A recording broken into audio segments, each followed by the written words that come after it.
Students, today we will start with the novel A Passage to India, which was written by E.M. Forster, and this novel was published in 1924. And this novel was set in British colonial India. जब British का rule होता था India पे, ठीक है. It explores the clash between East and West, whether friendship is possible between Indians and the British under colonial rule. So here the summary starts. The story starts in the city of Chandrapur. ये जो story पूरी whole story जो start हुई है, कहाँ से start हुई है? चंद्रपुर से. British officials live separately from Indians. जो ब्रिटिश थे वो ऑफिशियली सेपरेट रहते थे इंडियन से. एंड इंडियन डॉक्टर्स, जो इंडियन डॉक्टर्स थे, डॉक्टर अजीज़, क्या नेम था इंडियन डॉक्टर का? डॉक्टर अजीज़. ये इंडियन मुस्लिम डॉक्टर थे, ठीक है, इंडियन मुस्लिम डॉक्टर थे. Meets some English people. वो कुछ इंग्लिश पीपल से मिले थे, इंग्लिश वुमेन से मिले थे, जो कौन थी? Mrs Moore and Miss Adela क्वेस्टेड.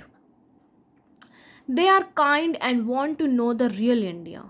वो बहुत ज़्यादा काइंड थी, वो जानना चाहती थी रियल इंडिया है क्या. Not just the British side, वो सिर्फ ब्रिटिश की साइड नहीं, वो इंडिया की साइड भी देखना चाहती थी, ठीक है, जानना चाहती थी उसके बारे में. और वो मिसेस मूर बहुत ज़्यादा फ्रेंडली, रिस्पेक्टफुली डॉक्टर अजीज़ से बात कर रही थी स्टार्टिंग में, ठीक है. Doctor Aziz becomes friend with Mr Fielding, a British school principal. Doctor Aziz friend बन गए थे मिस्टर फील्डिंग के, जो ब्रिटिश स्कूल के प्रिंसिपल थे. Mrs Moore and Adela also like Aziz. मिसेस मूर और एडिला वो अजीज़ को लाइक करते थे and want to see India beyond the British clubs. Then next Marabar caves incident आता है. Aziz takes them to the famous Marabar caves. फिर अजीज़ उनको बहुत फेमस माराबार केव्स में लेके जाता है. Something strange happen inside the caves. एकदम कुछ ऐसा हैपन हुआ, एकदम कुछ ऐसा हुआ बहुत strange. Adela feels confused. Adela बहुत ज़्यादा कन्फ्यूज फील कर रही थी. Frightened and thinks Aziz has insulted और अटैक्ड हर.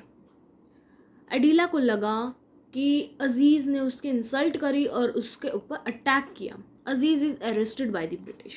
और जो अजीज़ है वो ब्रिटिशर्स ने उसको अरेस्ट कर लिया इन माराबार केव. माराबार केव में ये इंसिडेंट हैपन हुआ था. देन नेक्स्ट फिर court case. The British community turns against Aziz. Only Fielding and some other supports him. British community सारी अजीज़ के खिलाफ हो गई थी. सिर्फ उस फील्डिंग, मिस्टर फील्डिंग एंड कुछ अदर पीपल्स उसको सपोर्ट कर रहे थे. किसको? अजीज़ को. In court Adela realises Aziz is innocent and admits her mistake. Aziz is free. Court में एडिला को रियलाइज़ होता है कि अजीज़ बहुत इनोसेंट है, बहुत भोला है, एंड एडमिट्स हर मिस्टेक, और वो अपनी मिस्टेक मान लेते हैं. अजीज़ इज़ फ्री नाउ, ठीक है. After math, even though Aziz is free and the trust between Indians and the British is broken. Even though Aziz free तो हो गया था, लेकिन जो ट्रस्ट था इंडियंस के बीच में और ब्रिटिश के बीच में वो अब ख़त्म हो चुका था, वो टूट चुका था. अजीज़ फील्स हर्ट. अजीज़ को बहुत ज़्यादा बुरा फील हुआ, बहुत ज़्यादा हर्ट हुआ एंड एंग्री. उनको गुस्सा भी आ रहा था. Mister fielding remains his friend. लेकिन जो मिस्टर फील्डिंग था उसका अब तक फ्रेंड था, but political and cultural difference keep them apart. लेकिन कुछ पॉलिटिकल और कुछ कल्चरल डिफरेंस की वजह से उनके बीच में दूरियां थी, ठीक है. एंड में स्टोरी में क्या होता है इस नॉवल में? The novel ends with Aziz and mister fielding riding together. अब एंड में जो अजीज़ है, doctor Aziz and mister fielding एक साथ होते हैं. But the land itself, India की बात हो रही है, सीम्स टू से they can not truly be friends until India is free from British rule.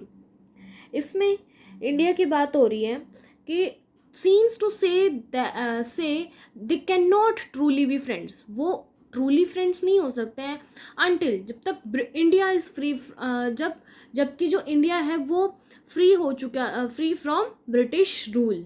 ठीक है, इस नॉवल में ये थे, शॉर्ट समरी मैंने आपको एक्सप्लेन की थी। Any student have any doubt you can comment me, I will clear your doubts and I will also provide a PDF of this novel. If any student want, you can comment me. Thank you.